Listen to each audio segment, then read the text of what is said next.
mentioned to you before the fight that you had the record for the most third round finishes. You got That's another four, one. Baby. Just talk us through that one. How'd that feel? Man, I guess my number is 3.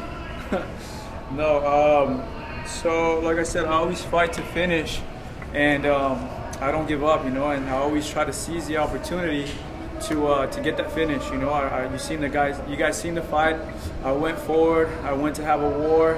I planned on a war. I knew we're 2 guys who are not going to lose, and we're both undefeated. And I said it almost feels like a time to find a way because we both have something very important to lose, and that was like the record, you know. And we capitalized on that mistake. We knew that he likes to secure points, and he goes for the takedown. And he went for the takedown the second, but I missed my chance. I said, if this happens again, I'm not going to miss. And we trained at all camp at the Gracie Academy with my coach, Henry Gracie, where I said, if this guy shoots in, we got to guillotine this guy or anaconda him or darce him. And we did that all camp till my arms got pumped with blood, where I was like, I looked buff because of just all the guillotines and stuff I was doing. And the second he shot in that 3rd round, I said, this is it. Wrapped it up and finished it. The body triangle, all the using, is that, how does that? Did I do that? You did, sir. Yeah. Oh. No wonder it felt tight. Yeah, I usually try to do that on my coach, but he's 6'4" and 200 now. He's lifting some weights, so it's hard to wrap it around him. But yeah, I felt like I probably locked it, and it just naturally happened, you know, because it's a 145er, not a 200-pounder. There's a lot of fighters that would want to have a quick fight in jiu-jitsu's so sharp in the division. What's your mindset behind having a war every fight? A lot of people felt like if you took it to the ground, the fight could have been over a little bit quicker and you could have avoided some more damage. Yeah, I wanted to get the takedown, but I just came back from a shoulder surgery. And it was just, it's been on my mind a little bit where I don't want to shoot too much because I don't, you know, I want to keep these guys fresh, and the incidents that I had before happened during wrestling. So I shot in, but it wasn't, you know, it was just kind of like a half-ass shot. But yeah, maybe once I get, you know, like my shoulders a lot more stronger, then I'll be wrestling more. Were they healthy going into the fight? They're healthy going in. I think it's just more like a mental thing, you know, like this one got into wrestling, this one got into wrestling. Like, forget the wrestling. Did I injure my leg? So we knew this guy was going to kick. And I went with some heavy Muay Thai guys. And my leg was already freaking sore from before the fight. It came to the point where you would touch my leg and I was like it hurt too much. And I knew, like coming in this fight, I go, man, this guy's going to kick me and it's going to hurt. And I felt it the most in the 3rd round where I was just jabbing. And he kicked me one time really good right in the spot. Thank God for adrenaline. And I just switched the stance very calmly, kept playing southpaw. Once I felt good, switched it again. But right now, once the adrenaline fell down, I feel it. Anything's broken? No, nothing's broken. Nothing's broken. What happened with the weight cut yesterday? You made it right at the buzzer. All right, listen. So there was a rumor that I went to the hospital yesterday, and not true. What happened though is I went, because I'm in my hometown, I went to my house, or to my friend's house who has a built-in sauna, and I used his scale. His scale is off. So I went to sleep thinking I was a certain weight, woke up at a lot heavier weight, and I was like, oh shoot.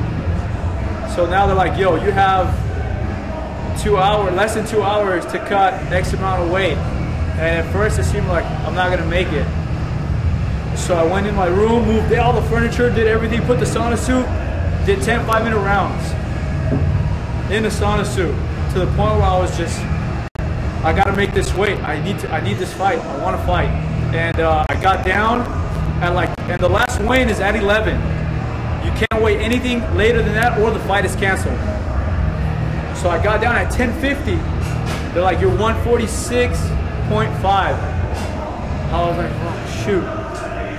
All that work, now I'm drained, and cutting that much in a short amount of time. They go, he's not gonna make it. Everyone's like, this guy's not gonna make it. I go, all right, I need a quick thinking. I go, what's the quickest way to lose it? Sprinted to the jacuzzi. Threw me in the jacuzzi, butt naked. And with some towels, right? But And I was like, the guy's like, you have 4 minutes exactly. Like, everyone's panicking. And I'm panicking a little bit, right? And all of a sudden, the guy's like, 30 seconds left, get him out. They got me out. I ran across the hallway with just butt naked, with like towels on and everything. And we're rushing through. And then we get to the back, and I'm like, man. And you could, when you, obviously long hair, it's in braids right now, but it carries some weight. So I was like, man, I don't know if I'm going to make it, or I don't know if that was enough time. So I rush in there with towel, already naked, because I didn't have a chance to put clothes on, because they're like, yo, you have to make this time frame. So they rushed us to the back, and I grabbed the knife, because I have scissors. I gave my coach James Larson the knife. I go, if I don't make the .5, cut the freaking hair off. It has something on it. And I went in there and it went 146.5. And then 146, and I was like, oh yes, I get to keep the Tarzan hair. You know? The Tarzan's still there. How much weight were you? I'm not gonna tell you guys. No, can you keep a secret? Can you keep a secret? So can I. I wasn't that. It was bad though. It was bad. It was bad. How bad would that have been for you if you did have to cut the head? What would that mean to you? I still look pretty regardless, I feel, you know? I still feel like, you know, I look pretty. I would have just went to the barbershop, cleaned it up, faded up a little bit, and shocked everyone with a new haircut, but I would have pulled it off. Are you within the new California regulations on your weight cut limits? I came in perfect. I walked in 158. I just kind of read the wrong scale. Who do I want next? I feel like I want to talk to my team, and everything that we've been doing so far has been strategic, as in terms of who to pick, who to fight, and obviously I've never backed down from any fight. You know, like the UFC gave me tough guys. On 2-week notice, I fought Tavares. Then after that, I fought Brandel. Then I fought Clay Guida, and then when I went to the UFC athlete retreat, all the other top fighters in the division, top 10 for the featherweights, were busy. And they said Renato Moicano is a guy that is like yourself, young. You guys have similar records, similar age, similar reach, everything. And it'd be a crazy fight between you guys. And they were right. You know, 2 undefeated guys. And we said yes, right on the spot. You said that after you guys raced, and it seemed like you said something to him, or he said something to you. I feel like he was maybe a little upset. And he was like, no, we're going to do it again. We're going to do it again. Like, we need to do this again. And I just told him, listen, man, I respect you as a fighter. I have no bad blood. I told him, if you want to do it again, if eventually we meet again, then we meet again, you know? And that's just how this game happens. You see that the top fights, like John Jones, Cormier, they meet again, you know what I'm saying? Guys that people love watching and they keep doing good, they'll eventually meet. And, man, who knows what happens, you know? Who knows what's in the future? How much time do you spend on your boxing? Because your head movement is incredible. It's really improved. Thank you. I've been boxing with my coach James Larson for I met him when I was 17. We started training together since I was 18. But this is the first camp where he took me to the craziest boxing gyms. I was afraid. I went to Wildcard boxing in Hollywood. Then I went to Maywood. And when you train with straight boxers, it's a different game. And then when you spar professional boxers, these guys do not take it easy on us. And it's like, oh yeah, we got an MMA fighter in here. Let's take advantage of this. And so I went in there and I sparred all these boxers. So when I got in there and he wasn't kicking much, I started feeling good. Maybe I kept my hands down a little bit because a little style, you know, the boxing style. Actually, you covered up really well. Thank you. But it felt good, man. I loved going there, and it was fun. According to Fight Metric, you landed 91 head strikes on you, but you were able to seemingly walk through all of them. Do you think that kind of broke his confidence? It's called Mexican heart. Listen, we come here for war. He landed whatever he landed on me, and a couple of them I felt, but the majority, maybe like 7, 8, I felt. Not enough to really crack me that good. I just kept rolling with it, and then once he landed a crazy barrage, if I didn't answer back, I just took a deep breath and said, all right, just strategically plan your next attack, and it was cool, man. Considering that Moicano doesn't have any high-level finishes, did that give you a little bit more freedom to explore your boxing game? Yeah, it did. You know, the fact that he didn't have any knockouts, you know, or TKOs, for sure gave me some confidence with just walking forward and taking the hits. But I never take anyone lightly. With these 4-ounce gloves at the right time, the right place, perfectly landed, it can knock anyone out. I don't care who you are, especially if you're in the top 10.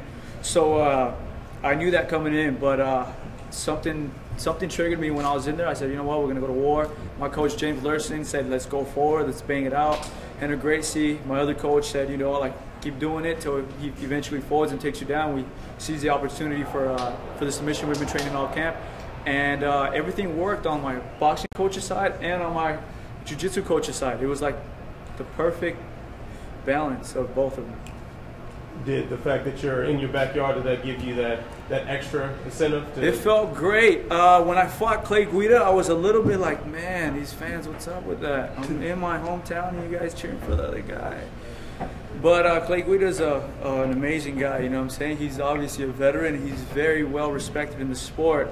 But this time he walked out and it was a little bit, you know, like negative towards him, like the boos, you know. And then when I walked out, the whole place lit up, and I was like, oh yeah. I fed off that energy. I fed off the crowd. And between rounds, we just both kept throwing our hands up, and everyone was going crazy. And for sure, it brought extra life to me. You think you're going to campaign for another T-City resident hometown showdown? Man, they're working. So what's next? We did Forum, we did Honda Center, Staples Center. Let's do it. Thank you. Thank you, guys. ¿Puede hacer unos minutos ahí en español? Simón.